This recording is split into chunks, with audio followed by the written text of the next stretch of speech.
Bonjour tout le monde, nous sommes le mercredi 6 juillet, il est 8h42 et les marchés sont attendus en reprise. Le CAC autour des 5850 points, reprise de 1%, une hausse du même ordre de grandeur sur le DAX, dans le sillage de Wall Street et notamment du SP500 qui a repris hier 3% entre le point bas de 16h30 et le plus haut réalisé cette nuit.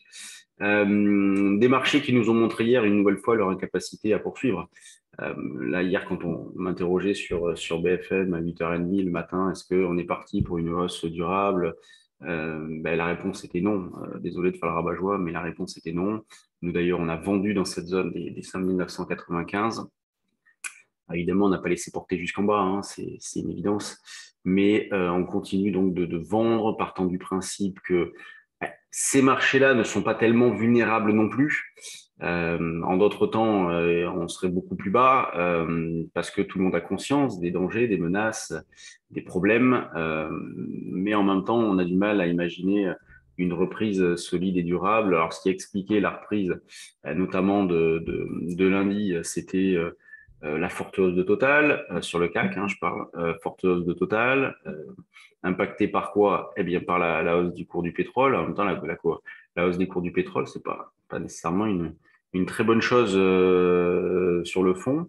Donc là, pour aujourd'hui, eh bien, qu'est-ce qu'on cherche à faire? Eh bien, on cherche à vendre, hein, il y a pas de scoop là-dessus. Vous avez un niveau proche autour des 5875,80, niveau plus éloigné vers les 6895 les plus hauts d'ici, où nous, on vendait hier, hein. Donc hier, on a vendu une première fois ici. Derrière, plus grand-chose à faire. On a laissé porter, puis on a allégé sur différents niveaux de prix, puis on a revendu là. Après, bon, plus grand-chose. Moi, j'ai revendu le soir. Pas très bien d'ailleurs. J'ai déjà racheté une partie ce matin vers 5840. Sur le DAX, on se retrouve dans la même configuration avec un DAX qui, lui, je vais le montrer ici, qui est revenu pile poil sur ses niveaux les plus bas du mois de mars. Donc, on a un double appui parfait ici. On a acheté l'école sur le DAX. Moi, je l'ai fait un petit peu. Alors, avant, il sous-performe le CAC. Alors, peut-être qu'il vaut mieux le faire sur le CAC ou idéalement peut-être sur le SP500 parce qu'on se rend compte qu'il y a une divergence quand même assez forte. La zone euro est fragilisée par des problèmes d'approvisionnement en énergie. Là, on voit des commentaires à droite à gauche comme quoi l'hiver prochain pourrait être compliqué. Et donc, par conséquent, des craintes de ralentissement de l'économie plus importants de ce côté-ci de l'Atlantique. Il suffit de regarder l'eurodoll, d'ailleurs, hein, l'eurodoll qui a fait un plus bas depuis 2003, me semble-t-il. Vous voyez, l'eurodoll qui est passé sous les 1,350. Donc, il y avait une zone support par ici. Je vous montre l'eurodoll. Hop, le voici. Non, ça, c'est pas l'eurodoll. Il est où l'eurodoll? Il est là. Donc, on tenait au-dessus des 1,0350 depuis pas mal de temps, qui était un gros niveau, hein, qui avait été testé ici. Moi, j'ai acheté des calls sur ce niveau-là, et puis là, hier, patatras, avec un plus bas, vous voyez, il faut revenir longtemps en arrière pour retrouver ces prix-là. Donc des prix, ouais, c'est ça, de 2003. Euh, donc, ce qui valide notre stratégie de vente hein, sur des rebonds, même si c'est vrai qu'on peut se poser la question du potentiel, eh bien, on a continué à vendre et on continue de vendre. Alors là, pour aujourd'hui, on a éventuellement un niveau très proche par ici, vers 70, sinon un petit peu plus loin, un 0,3, pourquoi pas. C'est pareil, pour ceux qui sont pas très à l'aise, vous pouvez très bien acheter l'école, ce qui amortira le choc en cas de reprise et ce qui peut vous rendre plus serein sur des ventes. Donc, il y a des choses à faire. Vraiment, il y a des choses à faire un petit peu partout.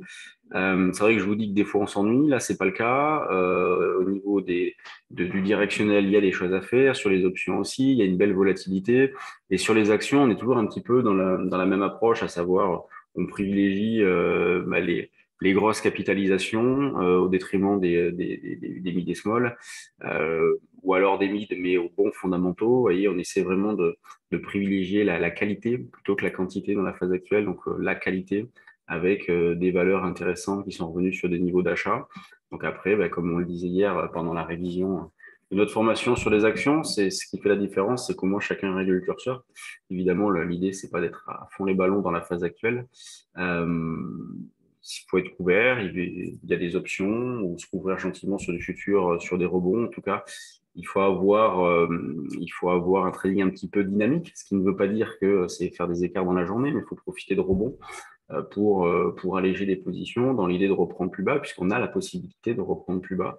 Et nous, on considère toujours que ces marchés-là ne peuvent pas poursuivre durablement, donc autant profiter de ces rebonds de 5, 10, parfois 15% pour bouger, alléger un bout, laisser porter le solde, et puis réaliser des écarts sur une partie de la position. En tout cas, c'est comme ça que nous voyons les choses et comment nous jouons cette phase-là. Voilà ce que j'avais à vous dire aujourd'hui.